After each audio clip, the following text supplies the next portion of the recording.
সবাইকে অনেক অনেক স্বাগত জানাচ্ছি আজকের দিনের প্রথম অনুষ্ঠানে। আজকে যে বিষয়টা নিয়ে আলোচনা করব সেটি হলো চন্দ্রগ্রহণ নিয়ে। দেখুন, আমি চেষ্টা করেছি ইতিমধ্যেই যে এই মাসের বা এই কাছাকাছি সময়ের যে বিশেষ বিশেষ ঘটনাগুলো ঘটতে যাচ্ছে সেই বিষয়গুলো নিয়ে আগে থেকেই আলোচনা করতে। ইতিমধ্যেই আপনারা অনেকেই দেখেছেন, অনুষ্ঠানগুলো শুনেছেন, শেয়ারও করেছেন। তো আজকে যে অনুষ্ঠানটা করছি সেটা হলো 14 তারিখে সকাল 9টা বেজে 57 সময়, দুঃখিত, হ্যাঁ, সকাল 9টা বেজে 57 সময় চন্দ্রগ্রহণ শুরু হচ্ছে বাংলাদেশ স্ট্যান্ডার্ড টাইম অনুসারে, এবং দুপুরে 3টা বেজে 59 পর্যন্ত মোটামুটিভাবে এই চন্দ্রগ্রহণটা চলছে। এবং এই সময়টা পিক টাইমটা, অর্থাৎ মূল যে সময়টা থাকবে সেটা দুপুর 12টা 57 থেকে 1টা বেজে 3 পর্যন্ত, অর্থাৎ 4 মিনিটের মতন, 4, 7 আর 3, এই মোটামুটি 6 মিনিটের কাছাকাছি সময়টা স্থায়িত্ব হচ্ছে। এখন এইখানে একটা বিষয় জানানো দরকার যে এটা দিনের বেলায় হচ্ছে, সেহেতু চন্দ্রগ্রহণের এফেক্টটা কম হচ্ছে। তো আমি পুরো বিষয়টা আলোচনা করব। আলোচনা করার আগে ছোট্ট একটা বিষয় আপনাদের জানিয়ে দিতে চাই। আপনারা অনেকেই আমার কাছে ফোন করে জানতে চেয়েছিলেন বা কমেন্টস করেছেন জানার জন্য চন্দ্রগ্রহণের বিষয়টা নিয়ে যেন আলোচনা করি। আলোচনাটা শুরু করব। প্রথম অংশে আলোচনা করব যে যখন গ্রহণটা স্টার্ট হচ্ছে তখনকার সার্বিক পরিস্থিতি, এবং পরবর্তীতে 12টা রাশি লগ্নের কী ফল দিতে পারে সেই নিয়ে সংক্ষিপ্ত আলোচনা শুরু করার আগে ছোট্ট একটা রিকোয়েস্ট করতে চাই, যারা আজকের দিনে প্রথম দেখছেন বা চ্যানেলটা এখনও সাবস্ক্রাইব করেননি অবশ্যই করবেন, আর সঙ্গে সঙ্গে বেল বাটনটি অন করে রাখবেন, কারণ আমি যখনই কোনো ভিডিও আপলোড করব তার নোটিফিকেশন সবার আগে আপনার কাছে পৌঁছে যাবে, আর এর মাধ্যমে আপনার সঙ্গে আমার সম্পর্কটা কিন্তু চিরস্থায়ী হবে। তাহলে চলুন কথা না বাড়িয়ে মূল অনুষ্ঠানে প্রবেশ করে চাই। একটা বিষয় বলে দিতে চাই যে এই অনুষ্ঠানটা প্রচুর গুরুত্বপূর্ণ এবং প্রচুর পরিমাণে শেয়ার করবেন, কারণ আপনার শেয়ারিংয়ের মাধ্যমে কিন্তু আপনার কাছের মানুষজন জানতে পারবে, বুঝতে পারবে, এবং তারা তাদের মতন সাবধান সতর্ক হতে পারবে। তাহলে দেখা যাচ্ছে কি, 14 তারিখে চন্দ্রগ্রহণটা হচ্ছে সকাল 9টা 57 সময়, মানে 10টা বাজার অল্প কিছু আগে, এবং দুপুরে 3টা 59, অর্থাৎ 4টার কাছাকাছি সময় গিয়ে এটা স্টপ হয়ে যাচ্ছে। যেহেতু এটা দিনের বেলা হচ্ছে, তাহলে শাস্ত্রমতে কিন্তু এই গ্রহণটা দৃশ্যমান না, এবং চন্দ্রগ্রহণ দিনের বেলা দৃশ্যমান হয় না, আপনারা জানেন। যেহেতু দিনের বেলা, সেই কারণে এইখানে কিন্তু দৃশ্যমান হবে না। দৃশ্যমান না হওয়ার জন্য কিন্তু এখানে এফেক্টটাও কিন্তু কম হবে। তো যেই সব এলাকায় দৃশ্যমান হবে, অর্থাৎ এই সময়ে বাংলাদেশের তরফ থেকে যারা যত বেশি পশ্চিমে থাকছে তাদের ক্ষেত্রে এর এফেক্টটা বেশি হচ্ছে, অর্থাৎ আমেরিকা, রাশিয়ার কিছু অংশ, এইসব এলাকায় এর প্রভাবটা বেশি পড়বে, এখান থেকে এটা বেশি দৃশ্যমান হবে। তো ইউরোপের কিছু কিছু অঞ্চল থেকেও দেখা হবে, আফ্রিকার, পশ্চিম আফ্রিকার দেশগুলো থেকেও কিছু কিছু দেখা যাবে। তো তাদের এখানে একটা এফেক্ট পড়ে যাবে।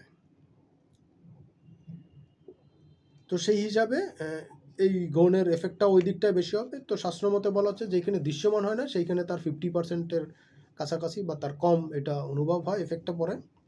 যেখানে দৃশ্যমান হয় সেইখানে এটা পড়ছে। এবার গ্রহণটা যখন স্টার্ট হচ্ছে তখন কিন্তু কন্যা রাশিতে হচ্ছে, সর্বজন স্বীকৃত। তবে এইখানে মজার একটা বিষয় হচ্ছে, গাণিতিক হিসাব করতে গিয়ে আমি দেখতে পাচ্ছি, আমি প্রথমত স্টার্টিং টাইম অনুসারে গ্রহ নক্ষত্রের অবস্থানটা জানিয়ে দিতে চাই। সেটা হলো লগ্ন থাকছে বৃষ লগ্ন, লগ্নে বৃহস্পতি, দ্বিতীয় ঘরে মিথুনে মঙ্গল, তৃতীয় ঘর চন্দ্রের ঘর থাকছে ফাঁকা, চতুর্থ ঘরে চন্দ্র থাকছে একদম শেষের দিকে, চন্দ্র থাকছে 28 ডিগ্রি 20 মিনিটে, এবং এরপরে চন্দ্র গ্রহণটা চলাকালীন সময় যখন শেষ হবে, গ্রহণটা যখন শেষ হবে 3টা বেজে 59 সময়, তখন চন্দ্র কন্যা রাশিতে থাকবে বেশিরভাগ সময় 1 ডিগ্রি 21 মিনিটের মতন, এবং সূর্যও কিন্তু তখন থাকবে কুম্ভ রাশিতে, এবং গ্রহণটা যখন শেষ হবে তার কিছু পরে সূর্যও কিন্তু মীন রাশিতে প্রবেশ করে যাবে, এবং এটা বছরের প্রথম চন্দ্রগ্রহণ। এর পরের গ্রহণটা যখন হবে তখন সেটা সিংহ রাশিতে হবে, এবং একটা সূর্যগ্রহণ হবে। এবছর দুটো চন্দ্রগ্রহণ, দুটো সূর্যগ্রহণ হচ্ছে, প্রথমটা হচ্ছে কন্যা রাশিতে, দ্বিতীয়টা সিংহ রাশিতে হবে। কারণ গ্রহণটা যখন স্টার্ট হচ্ছে তখন সিংহ রাশিতে থাকছে, যদিও প্রভাবটা কন্যা রাশির উপরে বেশি পড়বে, সিংহেরও কিছু পড়বে, কিন্তু কন্যাতেই মুখ্যত ভোগটা হবে। আর গ্রহণটা যখন চলবে তখন সূর্য শনি একই সঙ্গে থাকবে কুম্ভ রাশিতে, আর চন্দ্রের সঙ্গে কেতু অবস্থান হচ্ছে কন্যা রাশিতে, ষষ্ঠ ঘর, সপ্তম ঘর, অষ্টম ঘর, নবম ঘরে প্লুটো থাকছে মকরের ঘরে, বাকি ঘরগুলো ফাঁকা। দশমে শনি রবি বীর্য করে থাকছে, আর একাদশ ঘরে সেই রাহুর চার্টে যেখানে অবস্থান করে আছে মীন রাশিতে, সেখানে নেপচুন থাকছে, বুধ থাকছে, শুক্র থাকছে বক্রী অবস্থায়, এবং রবি তার গণের পরপরই কিন্তু এখানে ঢুকে যাচ্ছে। এই হলো সিচুয়েশন। দেখুন এইবারের ফিলোমেনাটা হচ্ছে কিন্তু একটু ডিফারেন্ট। এই সময় কিন্তু কেতুর সঙ্গে চন্দ্র ডিগ্রিগতভাবে খুব ক্লোজে থাকছে, যার কারণে গণটা সিংহ রাশিতে চন্দ্র থাকাকালেও স্টার্ট হচ্ছে, কিন্তু কন্যা রাশিতে গিয়ে এই মুখ্যত ভোগটা হচ্ছে। এবং গণটা যখন চলবে তখন কিন্তু সূর্যদেব মীন রাশিতে প্রবেশ করে পারবে না, কুম্ভের একদম লাস্টের দিকে থাকছে, একদম 29°47'। আর যখন গণটা শেষ হয়ে যাবে বিকালবেলা, তার কিছু পরেই কিন্তু সূর্যদেব মীন রাশিতে প্রবেশ করে যাবে। আমি সূর্যদেবের ভিডিও যখন করি, কয়েকদিন আগেই করেছি, আপনারা সেটা অনেকে দেখেছেন। সেখানে আমি বলেছিলাম 14 তারিখে বিকাল 5:02 সময় কিন্তু আপনার সূর্যদেব মীন রাশিতে প্রবেশ করছে, আর গণটা শেষ হচ্ছে কিন্তু বিকেল 3:59, অর্থাৎ 4টার সময়। তো অল্প কিছু পর, 1 ঘন্টা 2 মিনিট পরেই কিন্তু সূর্যদেব মীন রাশিতে প্রবেশ করে যাচ্ছে। তো পরে যে সূর্যগ্রহণটা হচ্ছে সেটা মীন রাশিতে হচ্ছে। তো এটাও কিন্তু মোটামুটি 14 দিন পরে, 14 দিনের মাথায় গিয়ে 15তম দিনের সময় কিন্তু হচ্ছে। তো সেইখানে আমি বিস্তারিত আলোচনা করব। আর আপনারা ইতিমধ্যে যারা জ্যোতিষের বিষয়ে জানেন, কম বেশি খোঁজখবর রাখেন, তারা জানেন যে চন্দ্রগ্রহণের ঠিক 14-15 দিনের মাথায় গিয়ে একটা সূর্যগ্রহণ হয়। এটাও যথারীতি হবে মীন রাশিতে, এবং বছরের বাকি যে গ্রহণগুলো হবে সেটা যতক্ষণে সিংহ এবং কুম্ভে হবে।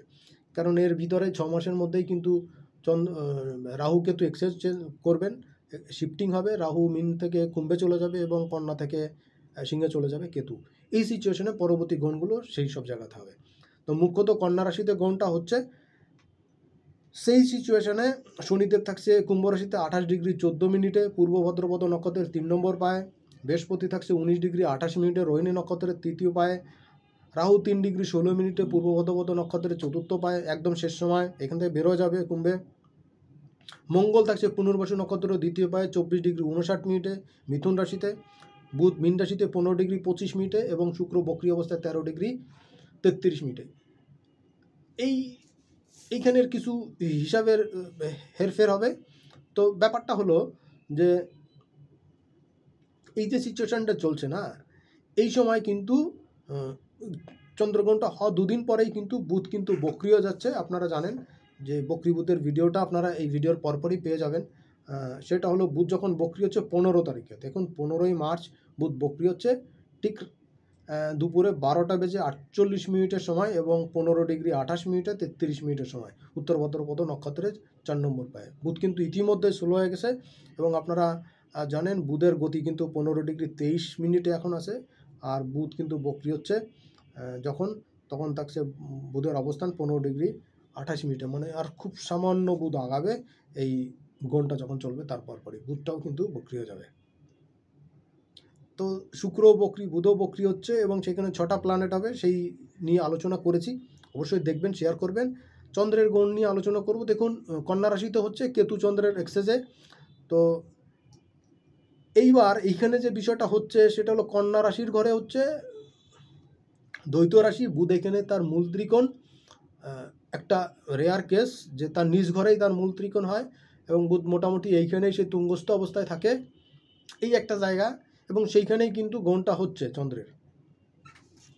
তো মানুষের কিন্তু সেই লজিক্যাল, বুধের যে জায়গাটা সে লজিকের জায়গা না, সেই লজিক্যাল জায়গাটা কিন্তু ইললজিক্যাল কাজবাজ কিন্তু মানুষের মধ্যে অনেক বেশি হবে। আরেকটা জিনিস হচ্ছে কি, এই সময় মানুষের মধ্যে কিন্তু অস্থিরতা খুব বৃদ্ধি পাবে, মেন্টাল পিচ এটা কিন্তু নষ্ট হবে। দ্বিতীয় বিষয় হচ্ছে মানুষের মধ্যে অনেক বেশি অ্যাগ্রেসিভনেস এটা কিন্তু প্রকাশ পাবে। মঙ্গলের এখানে একটা দৃষ্টি থাকবে, শনির দৃষ্টি থাকবে, বুধের দৃষ্টি থাকবে, এবং শনিটাও মোটামুটি এখন মীন রাশির খুব ক্লোজে চলে আসছে। কন্যার উপরে সে আগামী 2.5 বছর দৃষ্টি দিয়ে রাখবে, বক্রী দৃষ্টি মার্গী দৃষ্টি মিলিয়ে, সব কিছু মিলে সময়টা কিন্তু একটু টাফ যাবে। যদিও আপনারা জানেন যে এই চন্দ্রগ্রহণের এফেক্টটা 1 মাসের বেশি থাকে না। তো পরবর্তী সূর্যগ্রহণ হওয়ার আগ পর্যন্ত মোটামুটি চন্দ্রগ্রহণের এফেক্টটা অনেক বেশি থাকবে, এরপরে এটা আস্তে আস্তে চলে যাবে। তবে যেহেতু আমাদের এই ভূখণ্ড থেকে এটা দৃশ্যমান হচ্ছে না, তাই এটার প্রভাবটা কম হচ্ছে। এই কারণে সূতককাল নিয়েও কোনো আলোচনা আমি করছি না, এখানে এটার গ্রহণযোগ্যতা থাকছে না। কন্যা রাশি তো হচ্ছে, কন্যা রাশির লোকদের উপরে কিন্তু এফেক্টটা বেশি হবে সব থেকে, তারপর হবে মীন রাশির উপরে এবং তারপরে মিথুন রাশির উপরে হবে, এবং এরপরে কিছুটা প্রভাব আপনি তুলা এবং বৃষ রাশির লোকদেরও কিন্তু পেয়ে যাবেন। এবং সেই সঙ্গে কিন্তু সিংহ রাশির লোকদেরও কিন্তু প্রস্তুত হতে হবে। সামনের গ্রহণটা আপনাদেরকে সূর্যকে কেন্দ্র করা হচ্ছে, এর জন্য সূর্যের। আর কর্কট রাশির অধিপতি চন্দ্র, তাদের উপরে কিন্তু এই গ্রহণের এফেক্টটা বেশি হবে। আগামী 15-16 দিনের এফেক্ট অনেক বেশি থাকবে, তারপরে এটা কমে যাবে। দেখুন এফেক্টটা কী কী হতে যাচ্ছে। এই সময় অস্থিরতা বেশি থাকবে, এই সময় জলোচ্ছ্বাস বা এই জল সংক্রান্ত কোনো বিপদ কিন্তু হতে পারে, বন বাজারে কিন্তু আগুন লাগা, কোনো ফায়ারি পজিশন তৈরি হওয়া, এটা কিন্তু এই সময় তৈরি হতে পারে। এবং মানুষের মধ্যে কিন্তু একটা কি বলবো, একটা অস্থির সিচুয়েশন আসা, শুক্র এখানে বক্রি অবস্থায়, রাহুর সঙ্গে অনেক নেগেটিভ ইনফ্লুয়েন্স কিন্তু এই সময় থাকবে। এই বিষয়গুলো কিন্তু একটু মাথায় রেখে চলবেন, আর যুক্তিযুক্ত কাগজপত্র নিয়ে চলাচল করবেন। যারা গাড়িতে চালান, প্রয়োজনীয় কাগজপত্র নিয়ে চলবেন, অস্থিরতা কমাবেন, যুক্তিযুক্ত বিষয়ে কথা বলবেন, অযৌক্তিক বিষয়গুলো অ্যাভয়েড করে চলবেন। আর আর্থিক বিষয়গুলো এই সময়টা একটু নিজেদেরকে নিয়ন্ত্রণে রাখার চেষ্টা করবেন, দেখবেন অনেক ঝঞ্ঝাটের হাত থেকে রেহাই পাবেন। যেহেতু কন্যা রাশির ঘরে হচ্ছে বুধ বক্রিয় যাবে, নিজের মুখটাকে একটু সংযত রাখবেন এবং কথা বলা চলার ক্ষেত্রে বুঝে শুনে চলবেন, দেখবেন ঝামেলা ঝঞ্ঝাট কম, অদারাস কিন্তু আপনারা সমস্যায় পড়বেন।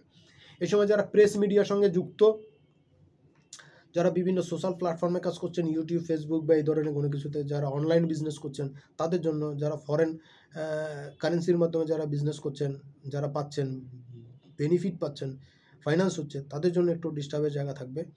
যারা কিডনি লিভারের রোগে আক্রান্ত, অসুস্থতায় ভুগছেন, তাদের জন্য, বা যাদের ডায়ালিসিস করতে হয় তাদের জন্য কিন্তু সমস্যাটা এই সময় বৃদ্ধি পেতে পারে।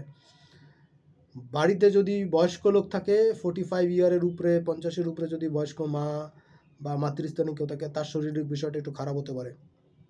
কন্যা রাশির লোকদের ক্ষেত্রে, কর্কট রাশির লোকদের ক্ষেত্রে, সিংহ রাশির, মীন রাশির লোকদের ক্ষেত্রে, মিথুন রাশির লোকদের ক্ষেত্রে, যারা বয়স মোটামুটি 40-এর উপরে আসে, কোলেস্ট্রল বা কিডনি লিভারের কোনো সমস্যায় ভুগছেন,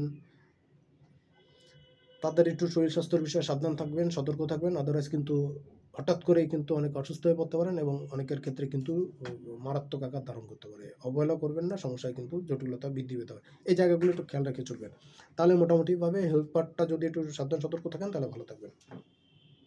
এই সময় একটু বেশি সতর্ক থাকবেন কারা, যারা কেতু চন্দ্রের দশা অন্তর্দশা চলছে বা কেতু চন্দ্র বুধের দশা অন্তর্দশা চলছে, তাদের জন্য একটু বেশি সাবধান সতর্ক হওয়া দরকার। এই প্রথম অংশের আলোচনা শেষ করছি, দ্বিতীয় অংশের আলোচনায় সরাসরি প্রবেশ করে যাচ্ছি। এই প্রথম অংশের আলোচনা একটু কথা বলতে চাই।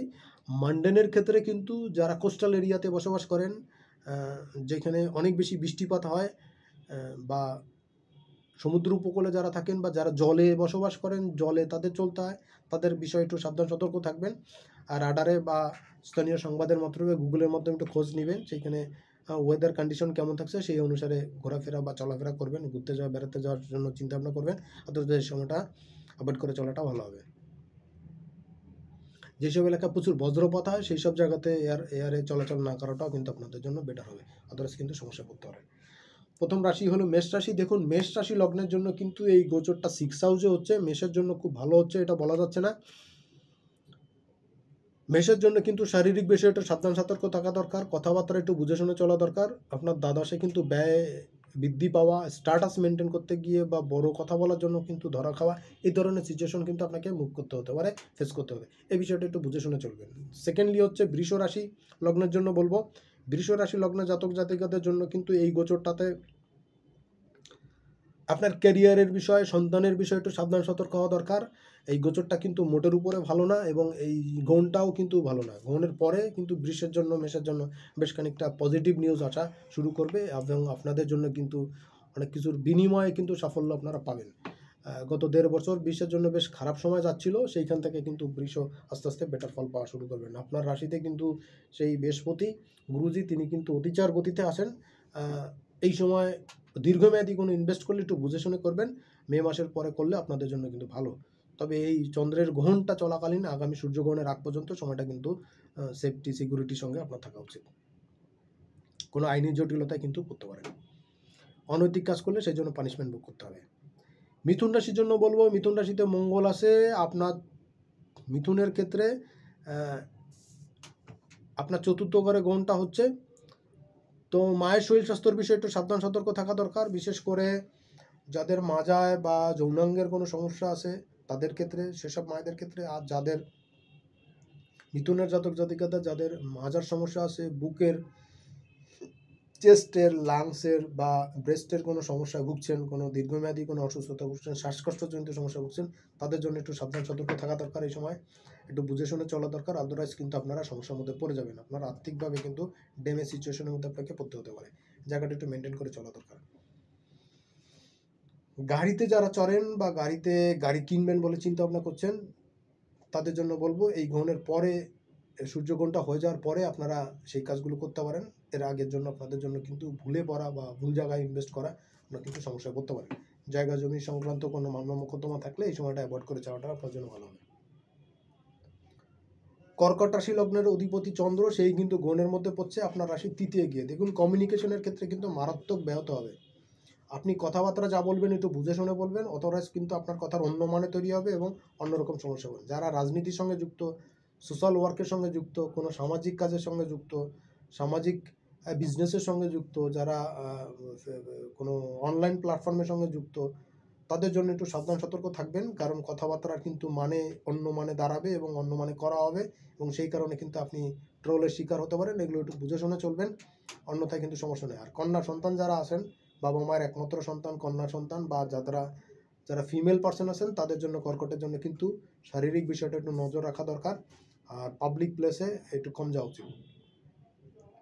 সিংহ রাশির জাতক জাতিকাদের জন্য বলবো, সিংহ রাশির জাতক জাতিকাদের জন্য কিন্তু এই সময়টা একটু ডিস্টার্বের টাইম থাকছে সিংহের জন্য। এবং সিংহ রাশির জাতক জাতিকাদের ক্ষেত্রে আপনার দ্বিতীয় ঘরে গোচর হচ্ছে, গ্রহণটা হচ্ছে। আর্থিক ক্ষেত্রে বুঝে শুনে চলবেন এবং আর্থিক চাপ কিন্তু অনুভব হতে পারে। কাউকে টাকা পয়সা ধার দেওয়া বা ধার নেওয়ার ক্ষেত্রে একটু বুঝে শুনে চলবেন। কথাবার্তা বলার সময় বুঝে শুনে বলবেন, আদারওয়াইজ কিন্তু আপনার কথার মনে অন্য দাঁড়াবে এবং আপনি ঝামেলায় পড়বেন।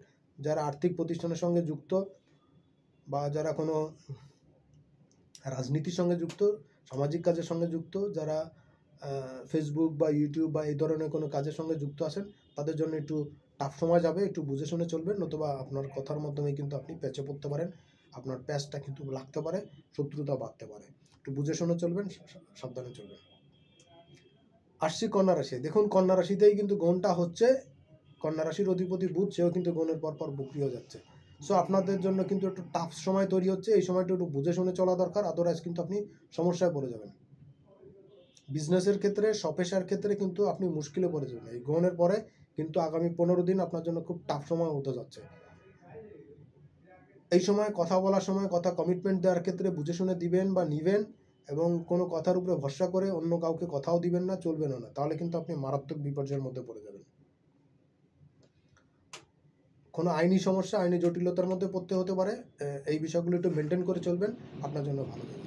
আদারওয়াইজ কন্যার জন্য যাদের বয়স একটু বেশি, 40-এর উপরে, তাদের কোলেস্ট্রল বা প্রেশারের কোনো সমস্যা আছে, ব্লাড প্রেশারের সমস্যা আছে, কোনো শ্বাসকষ্টজনিত সমস্যা আছে, কিডনি লিভারের কোনো সমস্যা আছে, তাদের কিন্তু এগুলো বৃদ্ধি পেতে পারে। মায়ের সঙ্গে কিন্তু ভুল বোঝাবুঝি হতে পারে, ক্লায়েন্টের সঙ্গে কমিউনিকেশনে কিন্তু একটা গ্যাপ হতে পারে। একটু বুঝে শুনে চলবেন। কমিটমেন্ট না করাটা ভালো হবে, করলে কিন্তু রক্ষা করার চেষ্টা করুন, আদারওয়াইজ কিন্তু সমস্যায় পড়বেন। কোস্টাল এরিয়াতে গেলে বুঝে শুনে যাবেন।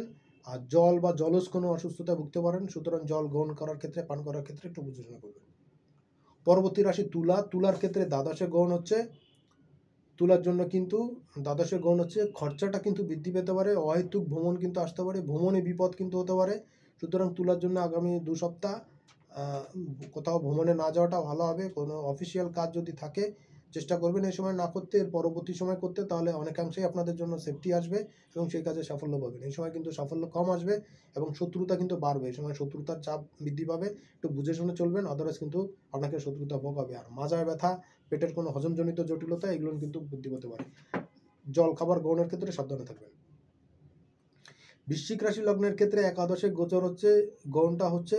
আয় ইনকামের ক্ষেত্রে ব্যাহত আসবে, পাওনা টাকা পাবেন না, পাওনাতে বাধাগ্রস্ততা আসবে, একটু ঋণে পড়া বা ধার করার মতন, ঋণ করার মতন কন্ডিশন এই সময় চলে আসতে পারে। একটু বুঝে শুনে চলবেন, আদারওয়াইজ কিন্তু সমস্যায় পড়তে পারেন। কর্মক্ষেত্রে বেশ কিছু জটিলতা, কঠিনতা কিন্তু চলতে পারে, বুঝে শুনে না চললে কিন্তু সমস্যার মধ্যে পড়ে যাবেন।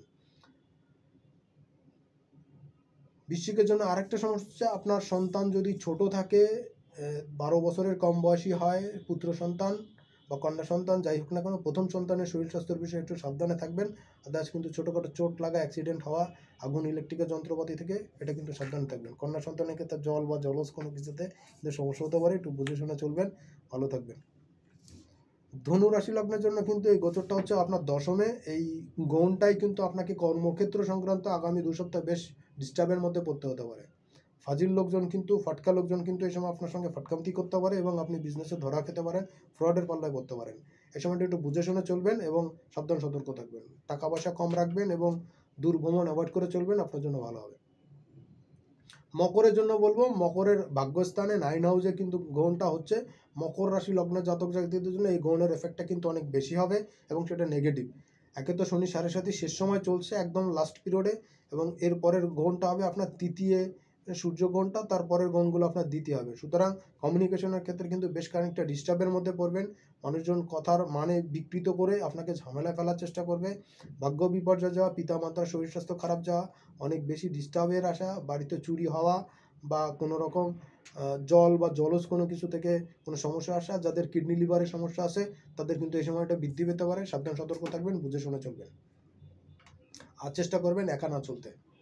কুম্ভ রাশি জাতক জাতিকার ক্ষেত্রে অষ্টম ঘরে গ্রহণটা হচ্ছে। কুম্ভের জন্য কিন্তু এই গ্রহণে আচট লস হওয়া, শেয়ার বাজার ধস হওয়া বা এই সমস্ত জায়গা থেকে আচট লাভ হওয়া, অনেক পুরনো বন্ধুর সাথে দেখা এবং সেইখান থেকে ঝামেলায় পড়া, এটা কিন্তু কুম্ভের জন্য হতে পারে। কুম্ভের এই জায়গাটা কিন্তু একটু ডিস্টার্বের জায়গা থাকছে কুম্ভ রাশির জাতক জাতিকাদের জন্য। আরেকটা জায়গা হচ্ছে কুম্ভের জন্য কিন্তু শনি 7.5 তৃতীয় ফেজ চলছে, এখন স্টার্ট হবে। রাশি থেকে শনি বের হয়ে দ্বিতীয় চলে যাবে, আপনার তৃতীয় ফেজটা চলবে। তো এই সময় একটু বুঝে শুনে চলবেন, কথাবার্তা কাজকর্মে একটু বুঝে শুনে চলবেন। আর কথা বলার ক্ষেত্রে বুঝে শুনে বলবেন। শত্রুতা বৃদ্ধি পেতে পারে, শারীরিক কিন্তু ছোটোখাটো চোট আঘাত লাগা, অ্যাক্সিডেন্ট হওয়ার যোগ থাকছে। যতদূর সম্ভব ফিজিক্যালি মুভমেন্ট কম করবেন, গাড়িতে চলাফেরা কম করবেন। এই সময় কিন্তু আপনার ফিজিক্যালি কিন্তু ইনজিওর হওয়ার সম্ভাবনা খুব বেশি থাকছে। কুম্ভের জন্য কিন্তু যাদের বয়স মোটামুটি 50 বা 50+, তাদের কিন্তু মাজার নিচের অংশ এই সময় আংশিকভাবে চোট লাগা, প্যারালাইজড হওয়া বা কোনো বড় রকম কোনো অ্যাক্সিডেন্ট হওয়ার সম্ভাবনা কিন্তু থাকছে। মীন রাশির জাতক জাতিকাদের জন্য বলবো, মীন রাশির সপ্তম ঘরে কিন্তু গ্রহণটা হচ্ছে, এর পরের গ্রহণটা আপনার রাশিতে হবে। সুতরাং বিজনেসের ক্ষেত্রে, স্বপেশার ক্ষেত্রে একটু ডিস্টার্বের জায়গা হবে, পাওনা টাকা ঠিক মতন পাবেন না। আচট কিন্তু লাভের একটা ফ্রডিংয়ের একটা উপায়, আপনার একটা লাভের একটা উপায় কিন্তু আপনার সামনে টোপ হিসাবে ইউজ হতে পারে, কিন্তু লাভের পরিবর্তে লস হওয়ার সম্ভাবনা বেশি মিনের জন্য। বিবাহ সংক্রান্ত, প্রেম ভালোবাসা সংক্রান্ত জায়গাতে কিন্তু একটু ডিস্টার্ব তৈরি হবে। এই জায়গাতে ফাইনাল হওয়া কাজ কিন্তু ডিস্টার্ব হবে, অনেক কাজ কিন্তু এই সময় ছুটে যাবে। মিনের জন্য একটা নেগেটিভ হচ্ছে আপনার সপ্তমে হচ্ছে, যাদের নতুন বিবাহ দাম্পত্য জীবন চলছে তাদের কিন্তু এই সময় একটু সাবধান সতর্ক থাকা দরকার। আদারওয়াইজ কিন্তু এই সময় কিন্তু ছোট বিষয়টা কিন্তু অনেক বড় আকারে দেখা হতে পারে। সুতরাং মিনের জন্য বলবো, যারা নতুন দাম্পত্য জীবনে প্রবেশ করেছেন, শ্বশুরবাড়ি বা আত্মীয় স্বজনের সঙ্গে কথা বুঝে বলবেন এবং যত কম বলবেন তত ভালো হবে। বিজনেসের ক্ষেত্রে কিন্তু আচট লাভ লস দুটোই কিন্তু হতে পারে। মিনের জন্য সময়টা বুঝে শুনে চলবেন, ভালো থাকবেন, সুস্থ থাকবেন। সামনের প্রশ্নে আবার দেখা হবে। আজকের মতন এখানে বিদায় নিচ্ছি।